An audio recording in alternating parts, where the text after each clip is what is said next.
Les Jeux Olympiques, déjà un succès de billetterie. 8 600 000 tickets ont été vendus, c'est un record. Oui, le précédent, c'était en 96 au JO d'Atlanta, 8 300 000 billets. Les JO de Paris s'annoncent donc très suivis. On en sent monter la ferveur petit à petit.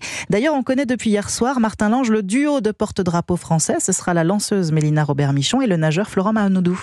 Pas de surprise, deux athlètes d'expérience, mais surtout deux parcours hors du commun.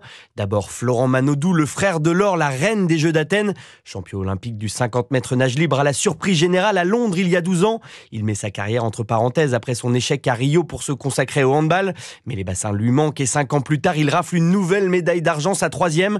Il y a 2 mois à Marseille, sa ville d'adoption, il avait déjà eu l'honneur d'être le premier porteur de la flamme olympique. Il sera accompagné de la discobole Mélina Robert-Michon, 45 ans la semaine prochaine, et qui dispute, tenez-vous bien, ses 7e Jeux Olympiques. Son meilleur résultat, une médaille d'argent en 2016. Mais c'est bien sûr cette incroyable longévité et ces 2 maternités qui ont séduit les athlètes. Car oui, pour la première fois de l'histoire, ce sont eux, les 571 athlètes de la délégation française qui ont voté pour leurs représentants.